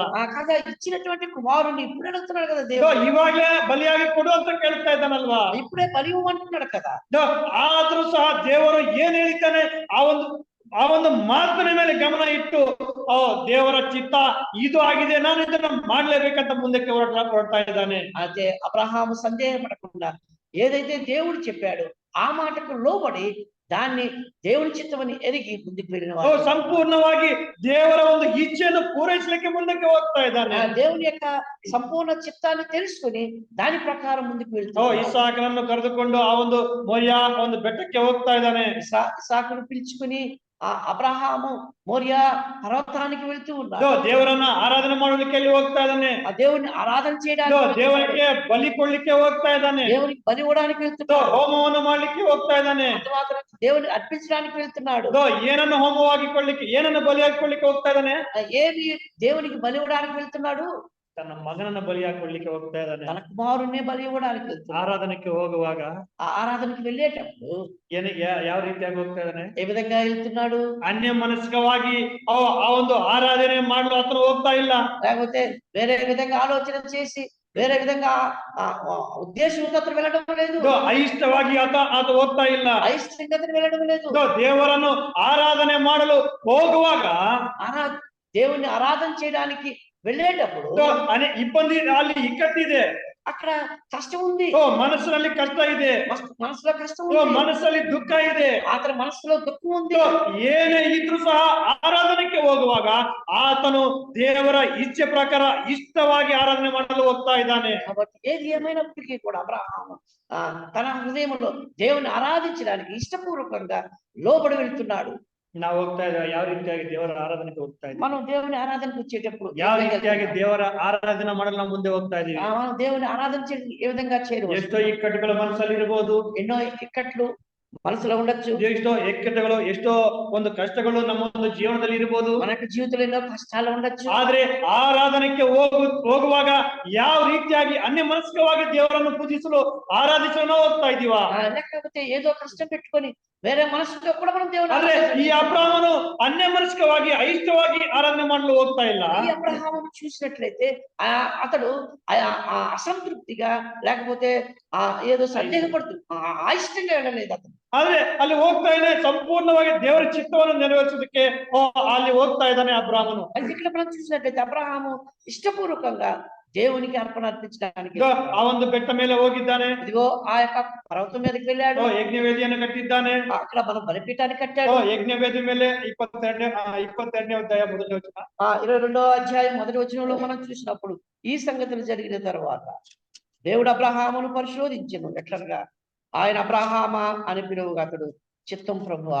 ದೇವರಿಗೆ ಹೇಳ್ತಾನೆ ಅಬ್ರಾಮ ಅಂತ ಕರೆದಿದ್ದಾಗ ఇదిగో ఆ అబ్రహాం అని పిలిచినప్పుడు ಹೇಳಯ್ಯ ನೀನು ಅಪ್ಪಣೆ ಕೊಡುತ್ತಂದೆ ನಿನಗೆ ಏನು ಇಷ್ಟವೋ ಅದನ್ನು ನಾನು ಮಾಡ್ಲಿಕ್ಕೆ ಸಿದ್ಧವಾಗ್ತಾ ಇದ್ದಾನೆ. కాబట్టి నీకు ఏది ఇష్టమాడు తండ్రి నేను ఇవ్వడానికి ನಾನು ಇದ್ದೀರಿ ತಂದೆ ನಾನು ಮಾಡ್ಲಿಕ್ಕೆ ಸಿದ್ಧ ಅಂತ ಹೇಳ್ತಾ ಇದ್ದಾನೆ. కాబట్టి నువ్వు ఏది అడుగుతావు ఇవ్వడానికి సిద్ధంగా ನಾವೀ ಆ ರೀತಿಯಾಗಿ ದೇವರು ಕೇಳಿದ್ದನ್ನು ಮಾಡೋದಕ್ಕೆ ನಾವು ಸಿದ್ಧವಾಗಿದ್ದೀವಾ? ఆ రీతిగా దేవుడు అడిగేదానికి మనం సిద్ధంగా ఉంటున్నాం, ఇవ్వడానికి సిద్ధంగా ఉన్నామా?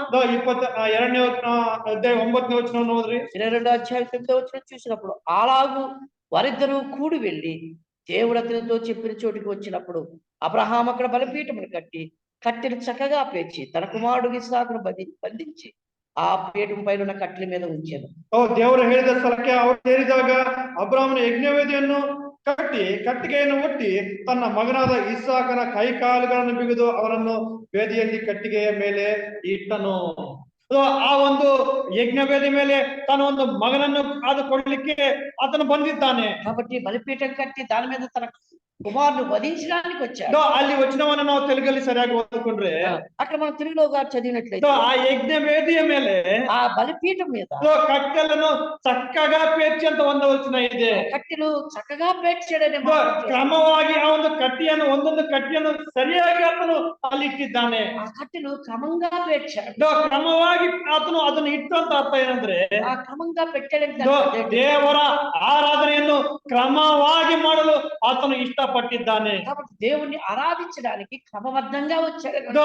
ಯಾವುದೇ ರೀತಿಯಾಗಿ ಮಾಡಬೇಕೋ ಬೇಡವಾ ಅಂತ ಒಂದು ಮನಸ್ಸಲ್ಲಿ ಹತ್ರ ಬಂದಿಲ್ಲ. కాబట్టి దేవుని సన్నిధికి వచ్చినప్పుడు ఇది చేయాలో అది చేయాలో అని అసంపూర్తిగా రాదు. ನನ್ನ ಕರ್ತನಾದ ದೇವರನ್ನು ನಾನು ಪೂಜಿಸಲು ಬರ್ತಾ ಇದ್ದೇನೆ. ఇదిగో నా ప్రభువుని నేను ఆరాధించడానికి ಸೇನಾಧೀಶ್ವರ ಆ ಒಂದು ಯೆಹೋವನನ್ನು ಪೂಜಿಸಲು ಬರ್ತಾ ಇದ್ದೇನೆ. యెహోవాను సేవించడానికి ನಾನು ಇವಾಗ ಮಾಡಬೇಕು ಅದನ್ನ ಕ್ರಮವಾಗಿ ಮಾಡಬೇಕು ಅಂತ ಇಷ್ಟವಾಗಿ ಆತನು ಬರ್ತಾ ಇದ್ದಾನೆ. ఇప్పుడు చేయాలి దాన్ని క్రమంగా చేయాలని వచ్చాడు. ఏదో ಮಾಡಬೇಕೋ ಬೇಡ ಅಂತ ಬರ್ತಾ ಇಲ್ಲ. ఏదో వచ్చి చేస్తున్నాము చేయాలని తెలుగులో వచನ ಚೆನ್ನಾಗಿ ಬರ್ದಿದ್ದಾನೆ. ఇక్కడ తెలుగులో ಚೆನ್ನಾಗಿ బాగా రాయబడ్డాది. చక్కగా పేర్చి కట్టెలను చక్కగా పేర్చి ಅಂತ ಇದೆ.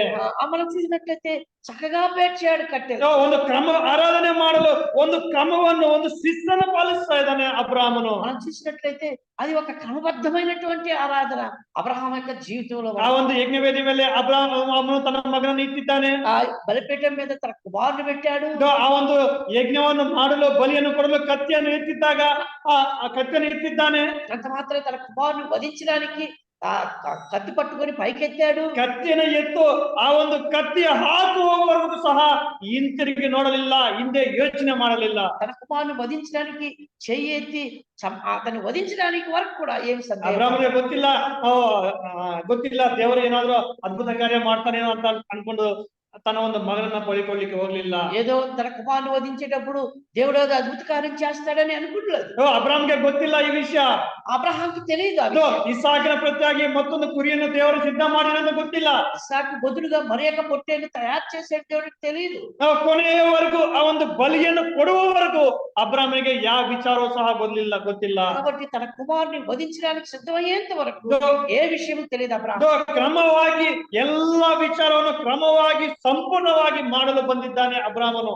కాబట్టి క్రమంగా అబ్రహాము దేవుడు తనకు అప్పగించిన పనిలో చేయడానికి వచ్చాడు. ಅಬ್ರಾಮನೇ ಅಂತ ಕರೆದಿದ್ದಾಗ అబ్రహాం అని పిలిచి ಹೇಳುತ್ತಂದ್ರೆ ನಿನಗೆ ಏನು ಬೇಕು ನಾನು ಮಾಡುತ್ತೇನೆ. చిత్తం ప్రభువా నువ్వు ఎందుకు పిలిచావని అడుగుతున్నాడు. ಹೇಳಿದ್ದ ಆತನು ಆ ಒಂದು ವಿಧೇಯತೆಯನ್ನು ತೋರಿಸಿರೋ ಪ್ರಕಾರ ಎಲ್ಲಾ ವಿಷಯಗಳನ್ನು ಮಾಡ್ಕೊಂಡು ಬರ್ತಾ ಇದ್ದಾನೆ. కాబట్టి దేవుడు తనకు చెప్పిన విధంగా అన్ని విషయాలు చేస్తూ వస్తున్నాడు.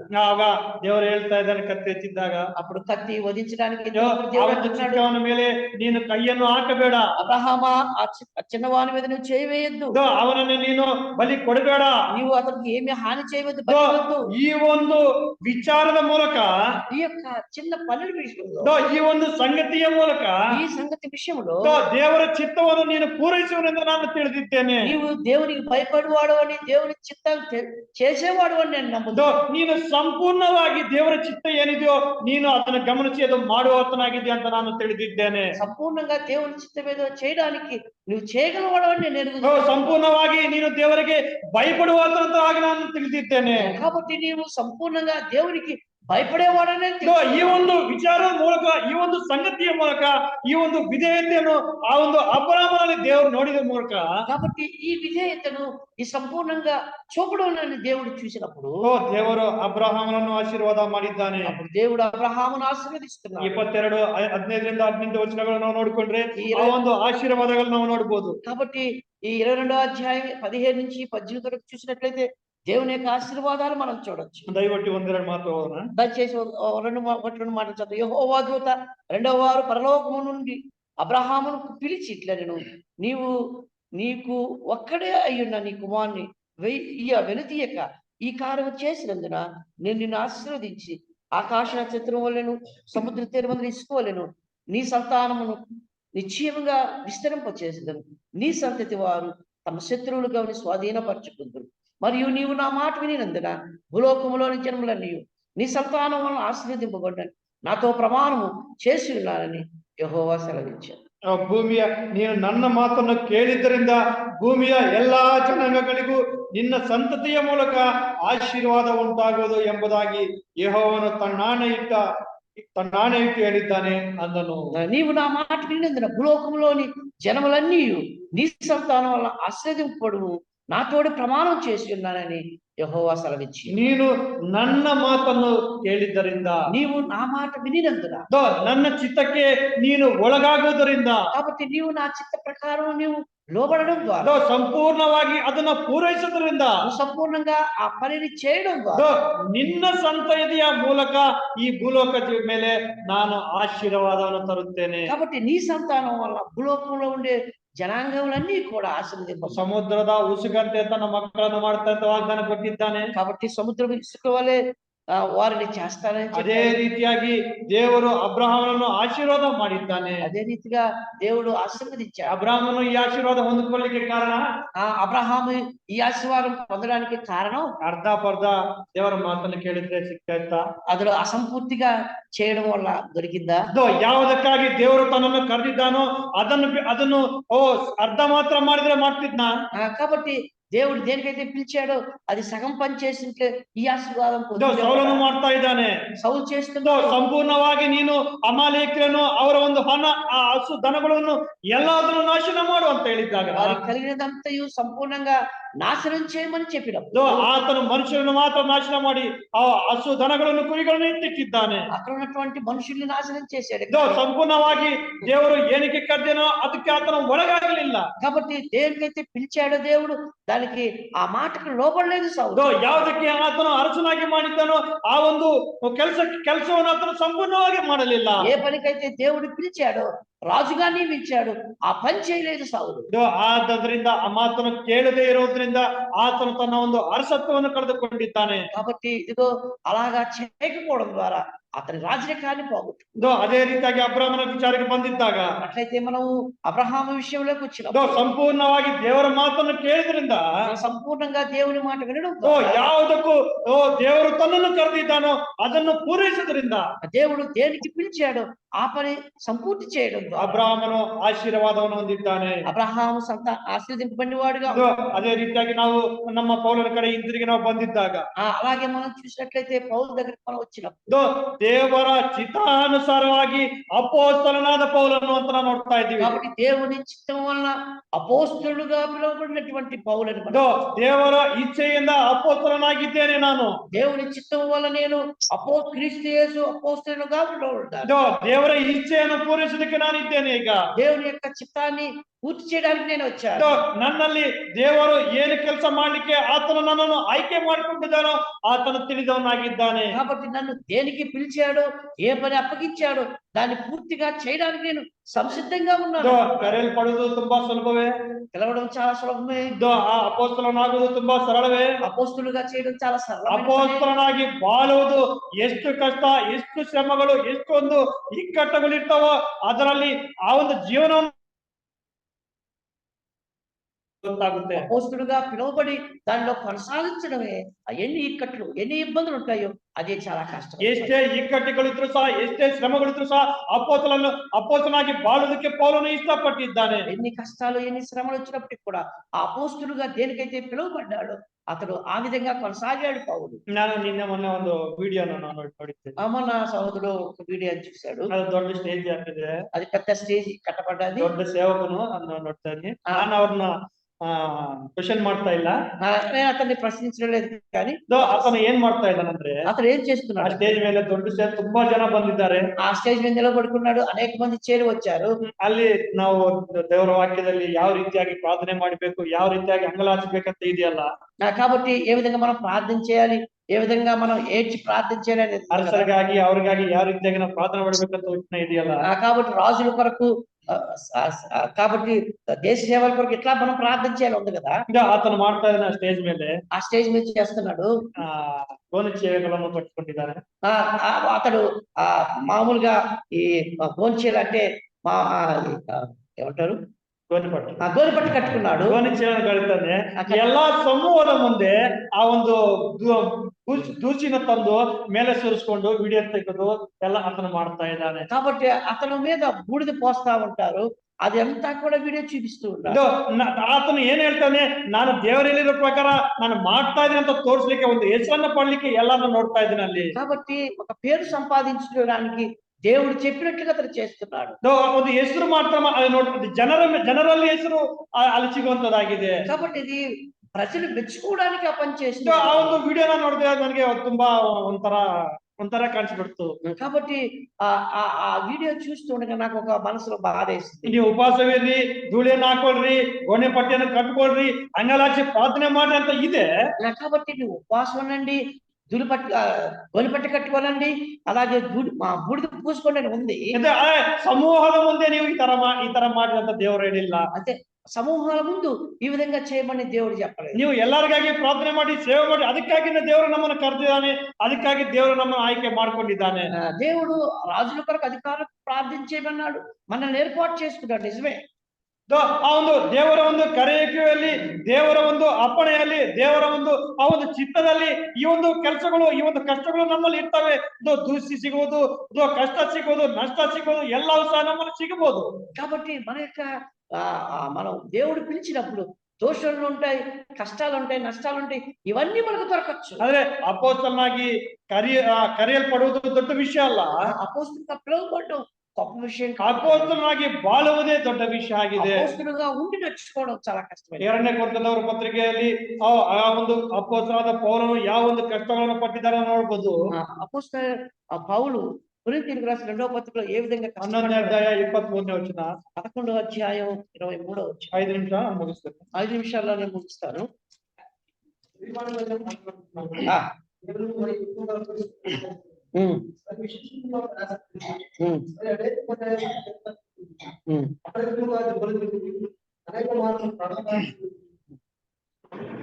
ಈ ಒಂದು ವಿಚಾರವನ್ನು ನಾವು ನೋಡ್ಕೊಂಡ್ರೆ, ఈ విషయాలు మనం చూసినప్పుడు ಅವರು ಕ್ರಿಸ್ತನ ಸೇವಕರು, అతను క్రీస్తు ప్రచారకుడుగా ఉన్నాడు.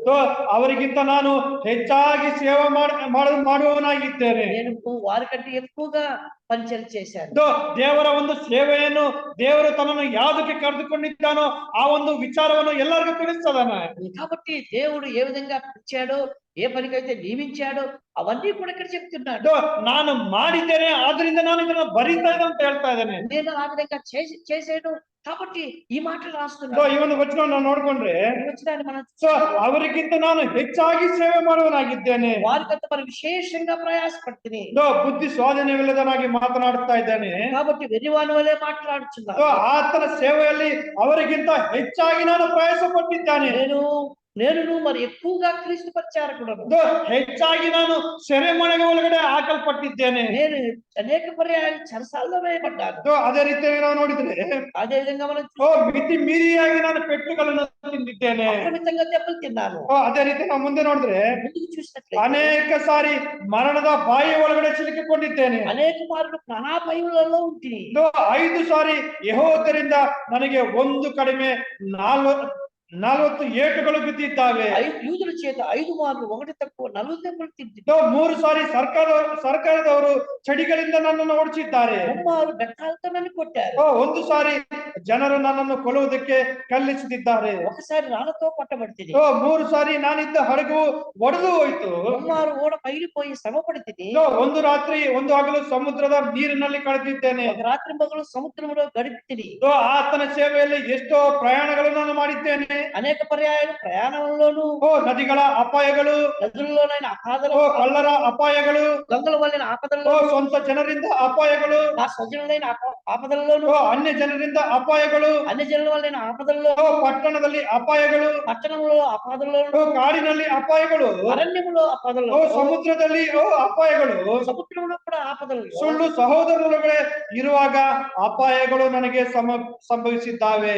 సహోదరుల ఆపదల్లో నేను తిని ಪ್ರಯಾಸ ಪರಿಶ್ರಮಗಳಿಂದ ప్రయాసతోను కష్టముతోను ಕೆಲಸ ನಡೆಸಿ తరచుగా జాగ్రత్తగా పనిచేసి ಅನೇಕ ಸಾರಿ ನಿದ್ದೆ ಕೆಟ್ಟು అనేక పర్యాయాలు ఆకలి దప్పులతో ಹಸಿವೆ ಬಾಯಾರಿಕೆಗಳನ್ನು జాగరణలతోను తరచు ఉపవాసాలతోను ಅನೇಕ ಸಾರಿ ಉಪವಾಸವಾಗಿಯೂ అనేక ಚಳಿಯಲ್ಲಿಯೂ తరచు ఉపవాసంతోను చలితోను ವಸ್ತ್ರವಿಲ್ಲದ ಸ್ಥಿತಿಯಲ್ಲಿಯೂ ನಾನು ಆತನನ್ನು ಸೇವಿಸಿದ್ದೇನೆ. దిగంబరత్వంతోను ఉంటుంది. ఇంకను చెప్పవలసి అనేక విధంగా నేను పరిచర్య చేశాను. ಪೌಲನ ಸೇವೆಯನ್ನು ನೋಡ್ತಾ ಇದ್ದೇವೆ. పౌలు యొక్క పరిచర్యను మనం చూస్తున్నాం. ಯಾಕೆ ದೇವರನ್ನು ಪೌಲನ್ನು ಅಪೊಸ್ತಲನಾಗಿ ಮಾಡಿದ್ದಾನೋ, ఎందుకు అపోస్తులుగా అతను పిలువబడ్డాడు, ಯಾವ ಕಾರಣಕ್ಕಾಗಿ ಅಪೊಸ್ತಲನು ಆ ಒಂದು ಪೌಲನು ಕರೆಯಲ್ಪಟ್ಟಿದ್ದಾನೋ, దేని కొరకు అపోస్తులుగా అతను పిలువబడ్డాడు. ನನಗೆ ಅಪೊಸ್ತಲನಾಗಿ ಕರೆಸಿದ್ದೆ, ನನಗೆ ಒಳ್ಳೆ ಹೆಮ್ಮೆ ಸಿಗುತ್ತೆ ಅಂತ ಆತನ ಬದಲಿಲ್ಲ.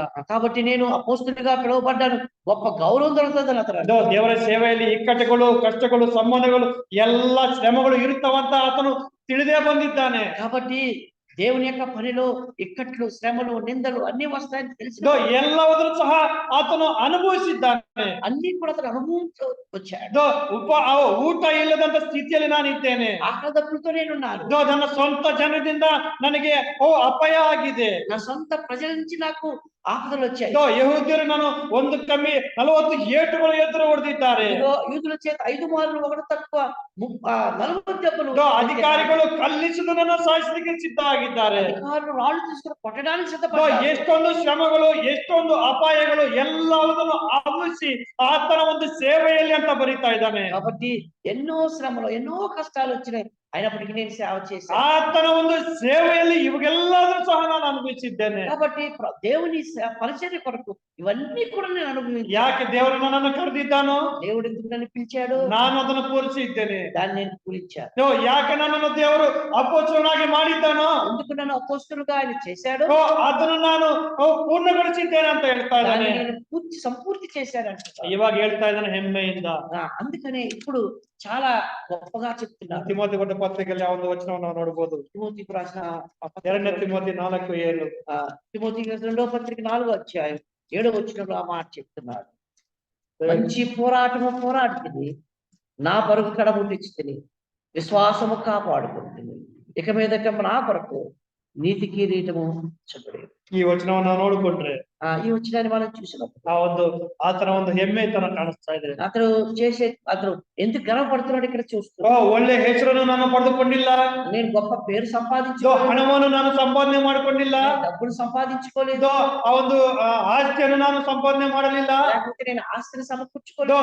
ದೇವರು ಯಾವ ಕಾರಣಕ್ಕೆ ನನ್ನನ್ನು ಅಪೊಸ್ತಲನಾಗಿ ಮಾಡಿಸಿದ್ದಾನೋ, ఏ నిమిత్తమైతే దేవుడు నన్ను అపోస్తులుగా పిలిచాడు, ಆ ಒಂದು ಅಪೊಸ್ತಲತನವನ್ನು ನಾನು ಸಂಪೂರ್ಣವಾಗಿ ಪೂರೈಸಿದ್ದೇನೆ. ఆ పని నేను సంపూర్ణంగా చేశాను. ಇವತ್ತು ಈಗ ನಾನು ಹೇಳ್ತಾ ಇದ್ದೇನೆ, ಅతನು ఇప్పుడు చెప్తున్నాడు, ಆ ಒಳ್ಳೆ ಶ್ರೇಷ್ಠ ಹೋರಾಟವನ್ನು ನಾನು ಮಾಡಿದ್ದೇನೆ, నేను మంచి పోరాటము పోరాడి తిని ನನ್ನ ಓಟವನ್ನು ಕಡೆಗಣಿಸಿದ್ದೇನೆ. నా పరుగు కడముట్టించి తిని, ಅಂದ್ರೆ ದೇವರು ನನಗೆ ಕೊಟ್ಟಿರುವ ಆ ಒಂದು ಕೆಲಸಕ್ಕೆ, ಆ ಒಂದು ಮಾತಿಗೆ ನಾನು ಸಂಪೂರ್ಣವಾಗಿ ಒಳಗಾಗಿ ಆ ಒಂದು ವಿಚಾರವನ್ನು ನಾನು ಪೂರೈಸಿದ್ದೇನೆ ಅಂತ ಹೇಳ್ತಾ ಇದ್ದಾನೆ. కాబట్టి దేవుడు దేనికైతే నన్ను పిలిచాడో, ఏ పనికైతే నాకు అప్పగించాడు, నేను సంపూర్ణంగా చేశాను. ಆ ಒಂದು ದೇವರು ಯಾವ ಒಂದು ನಂಬಿಕೆಯನ್ನು ನಾನು ದೇವರ ಮೇಲೆ ನನಗಿದ್ದಂತ ನಂಬಿಕೆ, ದೇವರು ನನ್ನ ಮೇಲೆ ಇಟ್ಟಂತ ನಂಬಿಕೆಯನ್ನು ನಾನು ಪೂರ್ಣಗೊಳಿಸಿದ್ದೇನೆ. కాబట్టి దేవుడు నా మీద ఉంచినటువంటి ఆ నమ్మకం నేను విశ్వాసంతో కడముట్టించేతనని ವಿಶ್ವಾಸ, ನನ್ನ ವಿಶ್ವಾಸವನ್ನು ಕಾದುಕೊಂಡಿದ್ದೇನೆ. కాబట్టి విశ్వాసాన్ని కాపాడుకున్నాను. ಈಗ ನನಗೋಸ್ಕರ ಏನಿದೆ? కనుక నా కొరకు ఏముంది? ಈಗ ನನಗೋಸ್ಕರ ಏನಿದೆ? ఏముంది నా కొరకు? ನೀತಿ ಕಿರೀಟ ದೇವರು ನನಗೋಸ್ಕರ ಇಟ್ಟಿದ್ದಾನೆ. కాబట్టి నీతి కిరీటం నా కొరకు ఉంచబడింది. ಅನೇಕ ಆಶೀರ್ವಾದಗಳನ್ನು ದೇವರು ನನಗೋಸ್ಕರ ಇಟ್ಟಿದ್ದಾನೆ. అనేక ఆశీర్వాదాలు దేవుడు మనకు ఇచ్చిపెట్టాడు. ಅದೇ ರೀತಿಯಾಗಿ ದೇವರ ಮೇಲೆ ವಿಶ್ವಾಸ ಇಟ್ಟಂತ ಎಲ್ಲರಿಗೂ ಈ ಒಂದು ವಿಚಾರಗಳು ಇಟ್ಟಿದ್ದಾನೆ. కాబట్టి దేవుని మీద ఎవరైతే నమ్మకం ఉంచారో వారందరికీ కూడా ఇవ్వబడ్డాయి. ದೇವರ ಮಾತಿಗೆ ಸಂಪೂರ್ಣವಾಗಿ ಒಳಗಾಗುವ ಪ್ರತಿ ಒಬ್ಬರಿಗೆ ಈ ಒಂದು ಆಶೀರ್ವಾದ ಇದೆ. కాబట్టి దేవునికి మీద ఎవరైతే శ్వాస ఉంచారో వారందరికీ కూడా ఈ బహుమానం. ನೀವು ನಾವು ಸಹ ಕರೆಯಲ್ಪಟ್ಟವರೇ. నువ్వు కూడా నేను కూడా పిలువబడినవా? ನೀವು ನಾವು ಸಹ ಅಪೊಸ್ತಲರಾಗಿ ಕರೆಯಲ್ಪಟ್ಟವರೇ. నువ్వు నేను కూడా అపోస్తలుగా పిలువబడ్డా. ನೀನು ನಾನು ಸಹ ದೇವರ ಸೇವೆಗೆ ಕರೆಯಲ್ಪಟ್ಟವರೇ. నువ్వు నేను కూడా దేవుని పని కొరకు పిలువబడినవా? ಆತನು ತನ್ನ ಶ್ರೇಷ್ಠವಾದಂತ ರಕ್ತವನ್ನು ಸುರಿಸಿ ದೇವರು ನಿನ್ನನ್ನು ಆರಿಸಿಕೊಂಡು ಇಲ್ಲಿ ಉಳಿಸಿದ್ದಾನೆ. కాబట్టి అతను ఆయన అమూల్యమైన రక్తము చిందించి మనల్ని ఇక్కడ ఆయన చేర్చుకున్నాడు. ಆದ್ರೆ ಸೌಲನಾಗಿ ನಾವು ದೇವರ ಕೆಲಸವನ್ನು ಅರ್ಧಂಪರ್ಧ ಮಾಡ್ತಾ ಇದ್ವಿ. అయితే సౌలు లాగా మనం దేవుని పని అసంపూర్తిగా చేస్తున్నామా? ಸೌಲನಾಗೆ ದೇವರ ಮಾತಕ್ಕೆ ನಾವು ಸಂಪೂರ್ಣವಾಗಿ ನಾವು విధేయరాగదే ఇదివా? కాబట్టి సౌలు లాగా మనం దేవుని మాటకు సంపూర్ణంగా విధేయులు కాకుండా ఉన్నామా? ಅಬ್ರಹಾಮನಂತೆ ಸಂಪೂರ್ಣವಾಗಿ ದೇವರ ಮಾತಕ್ಕೆ ಒಳಗಾಗಿದ್ದೇವೆ. అబ్రహాము లాగా మనం సంపూర్ణ విధేయత కలిగి ఉంటున్నాం. ಅದೇ ರೀತಿಯಾಗಿ ಪೌಲನ ವಿಷಯಕ್ಕೆ ಬಂದಾಗ అలాగే పౌలు విషయంలో మనం ಎಲ್ಲಾ ವಿಚಾರಗಳು, ಎಲ್ಲಾ ಶ್ರಮಗಳಲ್ಲಿ, ಎಲ್ಲಾ ಕಷ್ಟಗಳಲ್ಲಿ, ಎಲ್ಲಾ ನಷ್ಟಗಳಲ್ಲಿ ಸಂಪೂರ್ಣವಾಗಿ ದೇವರ ಮಾತಕ್ಕೆ ಒಳಗಾಗಿ ದೇವರ ಚಿತ್ತಾನ ಅದನ್ನ ಹೇಳ್ತಾನೆ. ದೇವರ ಚಿತ್ತಾನುಸಾರವಾಗಿ ನಾನು ಅಪೊಸ್ತಲನಾಗಿದ್ದೇನೆ. కాబట్టి పౌలు చెప్పిన రీతిగా దేవుని చిత్తం ప్రకారం నేను అపోస్తలుగా పిలువబడ్డాను, ఎన్నిక చేయబడ్డాను అని ఇదిగో ఈ రకాలైనటువంటి కష్టాలు ಆ పడ్డాను. ಒಂದು ದೇವರ ಚಿತ್ತವನ್ನು ಸಾರವಾಗಿ ಆಯ್ಕೆ ಪಟ್ಟಂತ ಆತನು ದೇವರ ಚಿತ್ತವನ್ನು ಸಂಪೂರ್ಣವಾಗಿ ಪೂರೈಸಿದ್ದಾನೆ. కాబట్టి దేవుని చిత్తానికి లోబడి పిలువబడినటువంటి వాడు ఇదిగో ఎన్ని కష్టాలు వచ్చినప్పటికీ కూడా దేవుని చిత్తాన్ని సంపూర్ణంగా నెరవేర్చిన వాడు. ಈಗ ನನಗೋಸ್ಕರ ನೀತಿ ಕಿರೀಟ ಅಂತ ಇದೆ ಅಂತ ಹೆಮ್ಮೆಯಾಗಿ ಹೇಳ್ತಾ ಇದೆ. కాబట్టి ఇప్పుడు గర్వంగా చెప్తాను, నా కొరకు నీతి కిరీటం ఉంచబడింది. ನಾವು ಈ ರೀತಿಯಾಗಿ ಹೆಮ್ಮೆಯಾಗಿ ಹೇಳಲಿಕ್ಕೆ ಸಾಧ್ಯವಾಗಿದೆ. ఇలాగా మనం గొప్పగా ఈ రీతిగా చెప్పుకోగలమా? ಈ ರೀತಿಯಾಗಿ ಗಂಭೀರವಾಗಿ ದೇವರು ನನಗೋಸ್ಕರ ಒಂದು ಕಿರೀಟವನ್ನು ಇಟ್ಟಿದ್ದಾನೆ ಅಂತ ಹೇಳಲಿಕ್ಕೆ ನಮ್ಮಿಂದ ಸಾಧ್ಯ ಇದೆಯಾ? కాబట్టి ఈ రీతిగా గంభీరంగా నా కొరకు ఒక కిరీటం దేవుడు ఉంచి ఉన్నాడని సగర్వంగా ನಾವು చెప్పాలి. ಕರೆಯಲ್ಪಟ್ಟವರೇ, మనం కూడా పిలువబడిన వారమే. ನಾವು ಆತನ ಒಂದು ಚಿತ್ತಾನವನ್ನು ನೆರವೇರಿಸೋದಕ್ಕೆ ఆయన ಕರೆಯಲ್ಪಟ್ಟವರಾಗಿದ್ದೇವೆ. చిత్తం నెరవేర్చడానికి పిలువబడిన వారమే. ಆ ರೀತಿಯಾಗಿ ಮಾಡಲು ದೇವರು ನಮ್ಮನ್ನು ಆಶೀರ್ವಾದ ಮಾಡಿ ఆ రీతిగా సహాయం చేయండి. దేవుడు మనల్ని ಈ మాటలు ದೇವರ ಆಶೀರ್ವಾದ ఈ మాటలు దేవుడు ఆశీర్వదించు. ಎಲ್ಲರಿಗೂ ಬಂತು. అందరికీ వందనాలు. మన మధ్యలో జాన్ కటార్ అంకుల్ ఉన్నాడు, ప్రార్థన చేస్తాం. అంకుల్ ప్రార్థన చేయండి.